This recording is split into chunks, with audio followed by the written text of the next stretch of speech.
This is CAD 212 on March 24th, 2021. Today we'll be discussing our final project. Kickoff point on that will be discussion of the schematic design phase. We'll go ahead and get started on that now. This is available in Canvas in your next mod. Oh, I don't think I made that live. I got to make that live for y'all. So I'll make that live in a second. So anyway, this is what we're going to be talking about today. Working in different firms, you're going to hear different terms such as SDs, CDs, DDs, things like that. So what they're talking about is the different phases that these projects are in as far as development. So the first phase that we use are the SDs, which are schematic design phase. And we'll just read through this real quick. And the purpose of the schematic design phase is to develop a plan of action regarding how a building will look based on the client's budget and specific design requests. The architect prepares rough plans or schematics that show a general model of where rooms will be located, the placement of doors and windows, and how the building will be structured overall. Some architects consider schematic design the most important time spent interacting with clients. At this stage, they have frequent meetings in order to keep the client abreast of the work and direction. During these meetings, architects present drawings that describe design ideas with respect to budget. So I think this part of class is a lot more interesting than the first part. The first part of class, you're just kind of learning the basics. How do I do this? Now we kind of get into how do we apply that stuff to actually create a new design and use that also as a jumping off point to learn some advanced stuff.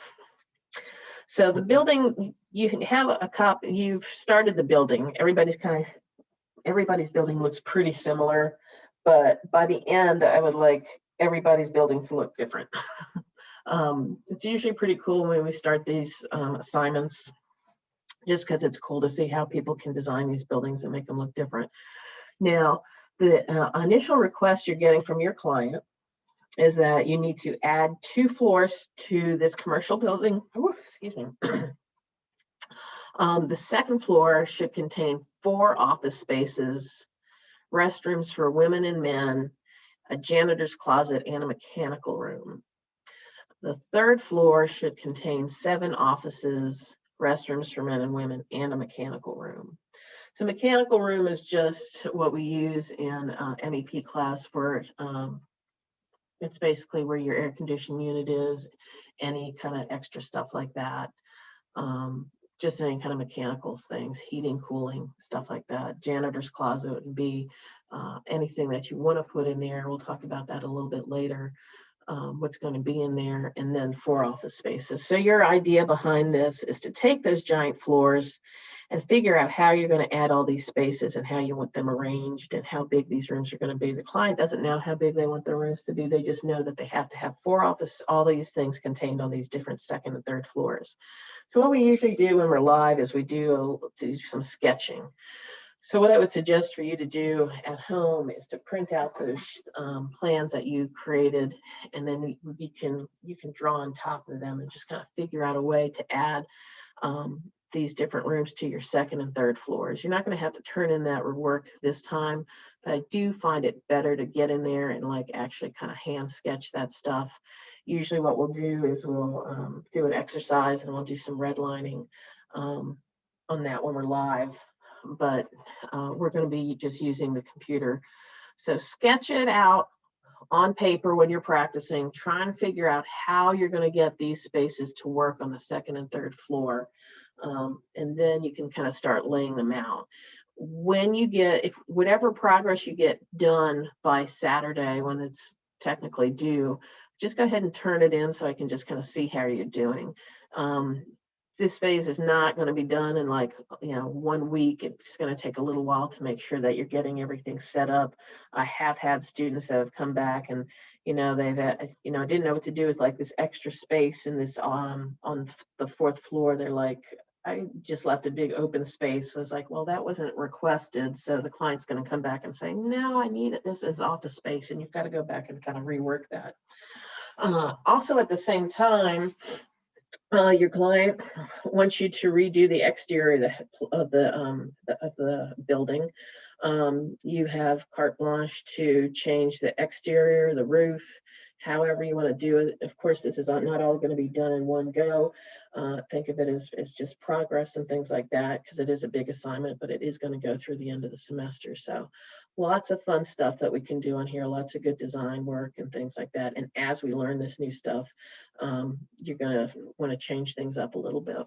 But the main thing for you to think about right now is what we're going to be going over actually in Revit next, and how you can make these new rooms and spaces on the second and third floors of your building. And then outside of that, how you want to change this and make it a really more interesting design. Because right now we have like just a box. So if you can make this design really interesting, that would be really cool. Now, there's not a set budget on here, but one of the things that we always have to think about for a client is what their budget is. Never do you usually have like an unlimited budget. It's usually like, we always have to kind of cut things back on what they call value engineering. And that just means taking out the cool stuff and putting in something a little bit cheaper. So value engineering is never fun. So, but I'm gonna let y'all have carte blanche on this to do whatever you want and create something really cool. So that being said, that kind of describes the project in general. And as we go along learning new things, we'll have an idea of where we can kind of go from there, and that's concerned. So any questions about the design part right now before we get into the Revit stuff? Okay, cool. I'll go ahead and jump into that. Wait, so you said it's gonna have like multiple stories. Oh yeah, we're adding. Like, so you're gonna show us how to put stairs in there? Oh yeah, we're not going to do stairs today. We're going to do stairs on Monday. Right now, I want you to focus more on like your design thoughts and how you want things to be organized. The stairwell is going to be, I'm going to show you, the stairwell is going to be in that upper left-hand corner where it shows stairs. So all the stairs are going to be in the same place. You're not going to change the location of the stairs on the second and third floor, but everything else you can kind of move around. Okay. Cool. All right, let's go ahead and jump into Revit. All right, so when we start this next model, you're not gonna work in the original model that you have. We want to keep that as an original model because we want to show the development from what this really basic building is right here to our new building, all in one. So when you start your new project, the new model, the renovation model, you're going to open up your original file and you're going to save that again as the renovation model. So therefore you'll have your original model file and then you'll have your renovation model file. So two separate files. So that's the most important thing to do. So don't work in your original model when we start this new work. We'll be turning in some work from that as well. But you don't have to worry about that now. The main thing to remember is when you open this new model, when you open your original model, save it as a new file as your renovation model. Make sense? All right, so let's jump into the fun stuff. Elevations first. All right. Let's see if I got one of these open.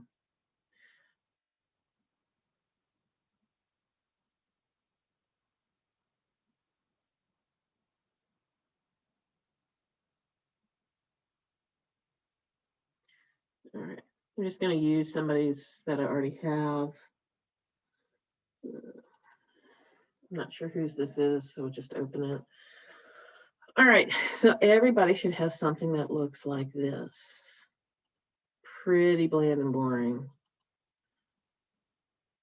So everybody's got something. A couple of people did different things with the roofs, which is cool. You can do whatever you want with the roof. Some people have a flat roof, some people have a slant roof, some people have gables. That's all cool with that. We can kind of play with that as we go along with it. So this looks pretty good. But did anybody notice a problem with this floor plan when you laid it out?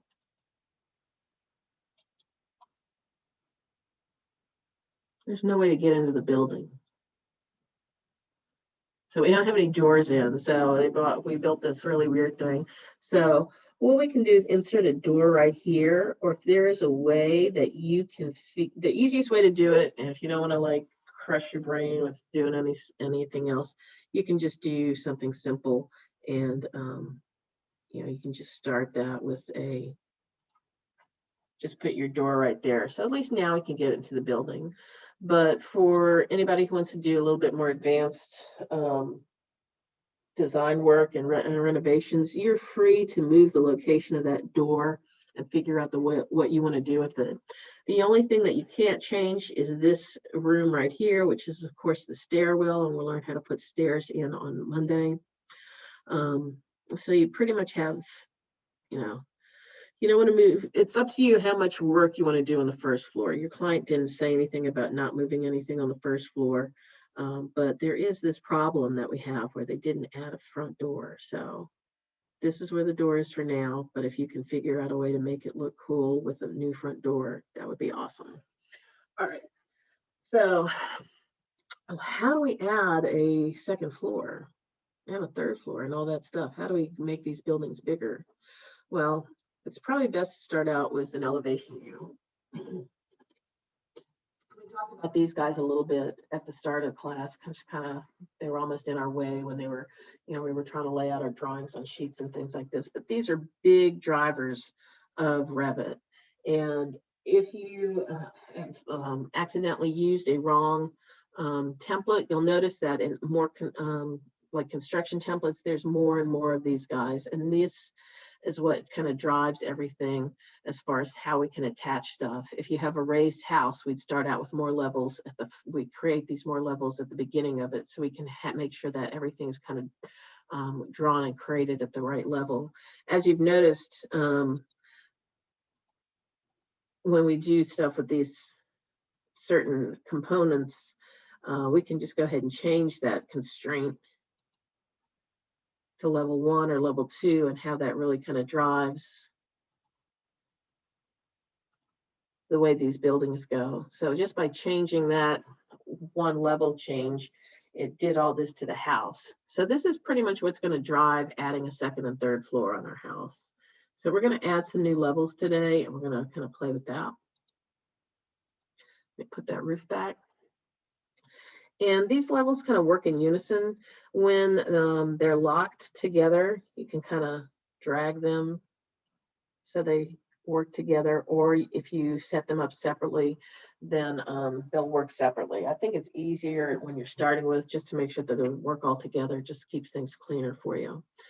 So what we need to do if we want to add another floor to this building is we need to add some more levels. So the first thing we're going to do is go up to our architecture tab, our datum panel, and our level tool. And when we come over here, notice that location line kind of catches. We want to make sure that location line is caught. And I'm just going to just click there, drag it over to the next location line, and click there. And when I did that, as long as that location line is clicked, I can go ahead and move this guy back and forth, and it moves with the other ones. Say, for instance, if I didn't pay attention to that and I just said, oh, I'm just going to stick one here, which tends to happen. Then I go back and it only moves by itself. So just to make things easier for you, make sure you get that location line caught when you start it.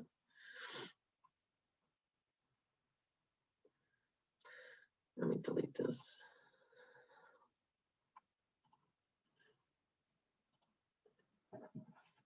All right, so the distance between these two guys is obviously 10 feet, and this next one is 30 foot 6 inches. Well, yes, you can drag that into place, but that's not very accurate. So if we want to do and make sure it's accurate, we want to go ahead and click on here and change that to 20 feet.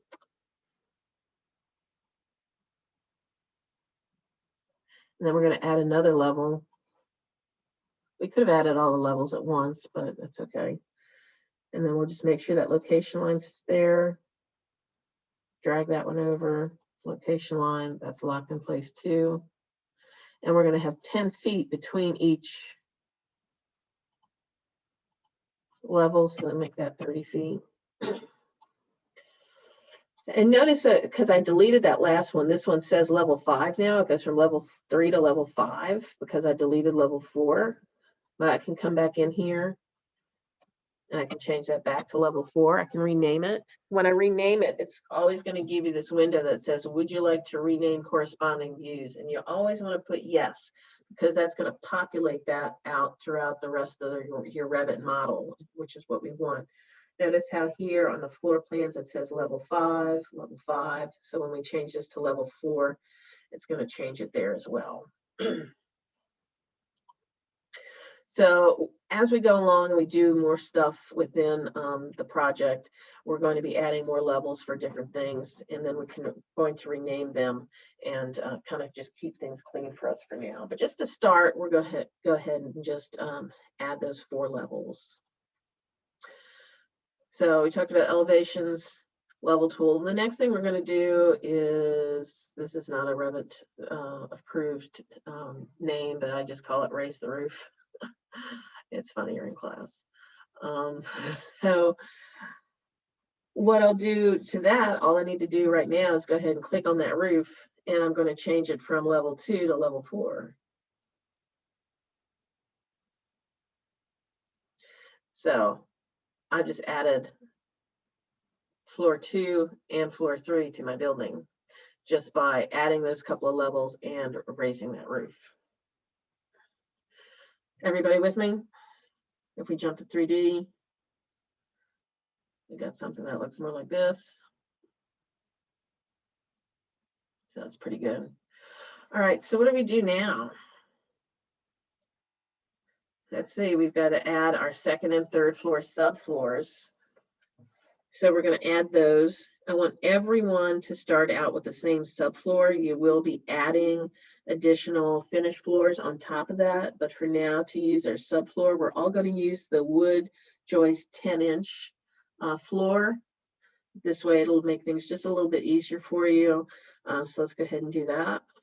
So to add our finished floor on our second floor, actually, let's take a peek inside of here. All right, so that's what we look like. So floor 1 is done. Level 2. Level 2 is interesting because right now you can see what's going on under level 2. These are what the walls look like under level 2. So let's go ahead and add that floor. Remember to add that flooring. It's Architecture tab, Build Panel, Floor Tool. We're going to go over and select wood joist 10-inch wood finish floor. I'd like everyone to use this one to start. And we're just going to pick those interior walls, just like you've created floors before. And when I hit the green check mark, and it says the floor roof overlaps the highlighted walls. Would you like to join geometry and cut the overlapping volume out of the wall? That just means a different way to join it. So we're just going to put yes on that. The main thing to notice is when you pick your, when you pick the wall, you want to make sure that you're always using the internal wall. If you use the external wall, it'll look something like this. Well, I think our walls are thick enough so it may not show through. But sometimes when you do that, your walls will show through here. This wall is actually thick and it's not going to do that. So, but depending on what type of building you have, if you do that, sometimes you'll have your walls go through your exterior walls. And we still may see that on some of y'all's. All right, let's put those back to that place. Another couple of things that we're looking at here on our internal wall. Okay, what did I do?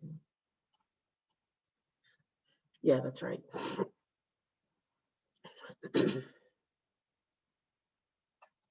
Let's go ahead and just add the third floor and then we can kind of play with it a little bit. I'm just going to jump back to level 3. Notice in level 3, I can't see those walls from level 2. If I had some walls on level 2, I could they would show through here as well. And we'll talk about that. So let's go ahead and just add that flooring on level 3 as well. So I'm on level 3. Go back to the floor. We're going to use the same floor, same technique, just add those walls, click on those walls.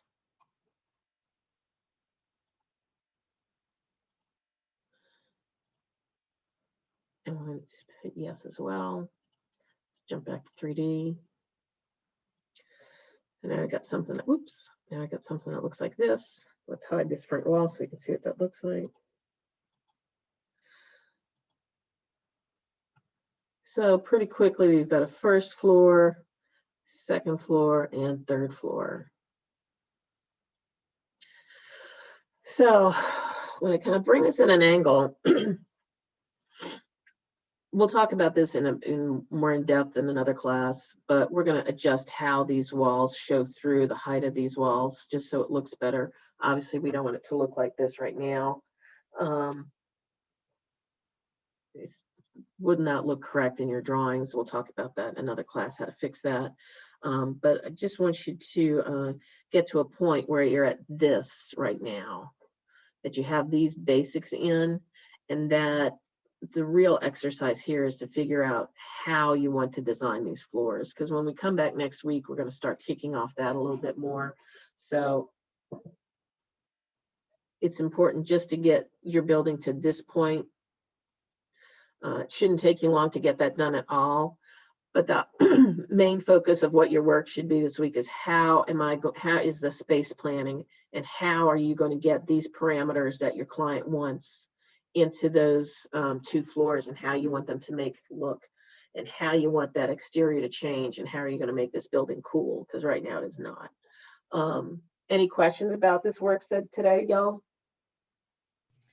So for Saturday, you want us to just get our building to where you just add the floors, and then we just do like sketch space planning. Yeah, for Saturday. Yeah, if you can turn this in Saturday, super basic, y'all should be able to literally get this knocked out in like 5 minutes. It's not, and this just kind of practice, but I really want you to think about how you want to space plan these 2 floors and how you want to make those work with that information that we have right here. Client doesn't know a lot.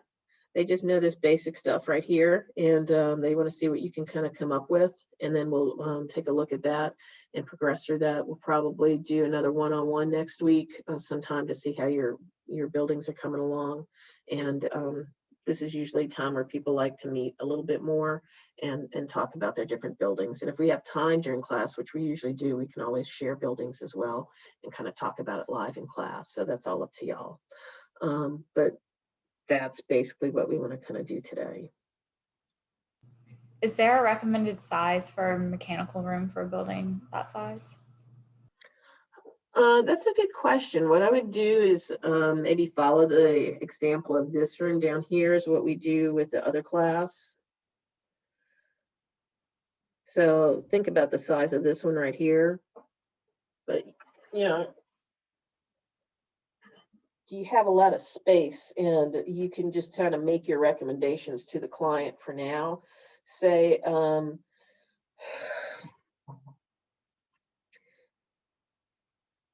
there's 2 mechanical rooms requested. You could make a larger mechanical room on the 2nd floor, because that would actually have to take up the mechanical space for the 1st and 2nd floor. 3rd floor has its own mechanical room because they don't have a mechanical room designated for the 1st floor either. So obviously we wouldn't want it to be something that looks like this. Whoops. This giant kind of classroom mode right here. So on the smaller end, I would kind of create my my mechanical room. So main thing is just kind of try and figure out how you want these rooms to lay out as we progress. And is typical, the client will come back and have more information for you to kind of change things up a little bit. It'll be like, oh, I want to do this or this. So just enough to drive you a little bit crazy, but also enough to stretch your creative thinking. So yeah, it's kind of a long, it pretty much emulates what a nice small project would be in real life, I think. So, but yeah, that's it for today. Yeah, just had that basic Revit stuff knocked out. None of y'all will have problems with this, but try not to jump ahead too much in the Revit building because we're going to be adding, more advanced stuff as we go along. But if you can get this knocked out and really kind of focus on your design development, I think that's going to be the important thing. Can we build off of the building? As in like could you make like, because right now like it's like a rectangle shape. Mm-hmm. So what the second story, like what if you build off to like one side? Like something cantilevered? I don't have any idea what a cantilever is, but I'm saying like, like I don't know, Like in like a addition boxy to the building? shape thing just like growing up from the side. Like, could you do that, or is that going too far? Yeah, let's be open to that. I'm not saying I'm That's going to do it. I'm interesting. just like If you want to add something out like front, like a porch or something, or a patio, or yeah, a balcony right. or something, yes, Deck or something, yeah. definitely. Yeah. Any other questions, y'all? Yeah, adding a new facade to the front of this building would not be a bad idea. Something like that, Kyle. And all right, we'll go ahead and wrap up class for today unless there's any questions. Remember, your design work does not have to be completed. It's going to evolve throughout this process, especially during the schematic design phase, where we're just trying to figure out the basics of what things look like. But it's also kind of a fun time to kind of stretch your imagination and see what you can create. So, all right, we'll go ahead and drop if there's no questions, and I will see y'all on Monday. All right, thanks, y'all.